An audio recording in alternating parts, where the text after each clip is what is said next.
All right, let's talk about searching vehicles for narcotics if the passenger is under the influence. All right, my name is Anthony Bandiero. I'm an attorney and senior legal instructor for Blue to Gold law enforcement training.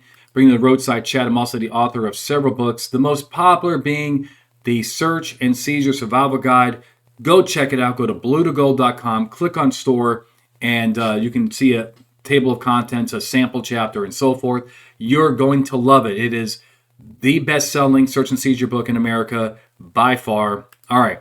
So this officer is in Nevada, and in Nevada, it is a felony to be under the influence of a felony narcotic, meth, heroin, etc. So let's say the officer says, look, I stopped the vehicle for a moving violation.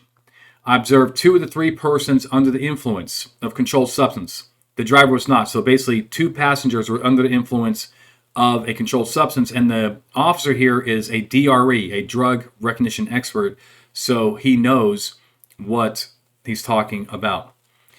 The officer developed probable cause through their admissions, right, about maybe they had drugs and so forth in the car. But my question is, if they didn't state paraphernalia was inside of the vehicle, would the observation alone of them being under the influence be enough to search the vehicle, with them being a passenger of the vehicle and me not pursuing a DUI on the driver?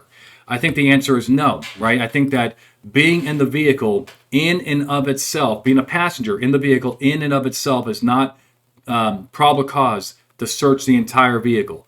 However, could you search their backpack, their purse, their personal belongings to them? I think the answer is yes, but, you have to have probable cause, right? This is the way I teach probable cause for searching vehicles.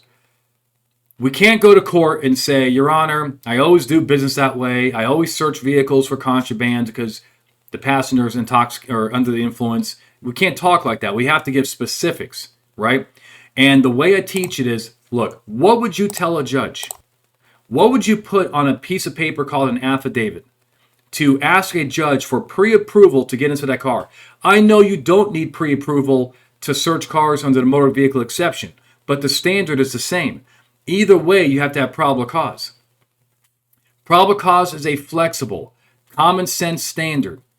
It merely requires that the facts available to the officer, what are those facts, would warrant a man or woman of reasonable caution the belief that certain items may be contraband or stolen property or useful as evidence of a crime, right?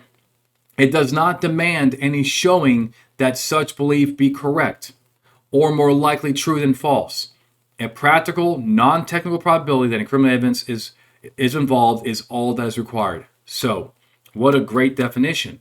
Where are those facts? What are you going to tell the judge at a suppression hearing? Are you going to only say, Your Honor, they were under the influence of a controlled substance, therefore I get to search the friend's car? What if that's really not how this works, right? You could have people in your car one day that may be under the influence. Maybe, you're cops, so you recognize this stuff. But imagine that your family member, who does not do narcotics, but has a friend that is under the influence.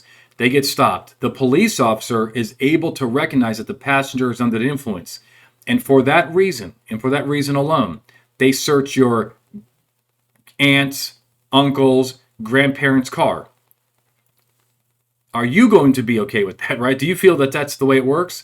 I hope you don't, because that's not the way this works, right? You're going to need probable cause. And where is the evidence that your family member has evidence in that car, or that the passenger placed evidence in the car? Are they involved in furtive movements? Are they, did they say something like, yeah, I put some stuff in the trunk? You know what I mean? Stuff like that. Look, I can't give you yes or no answer on this one because I just don't know any facts. But I did tell you what the law is. And for that, I hope to help you get it right every single time. All right? Before you leave, if you don't mind, like button, subscribing, sharing, all that kind of stuff really does help the channel. All right? All right, guys. Thank you.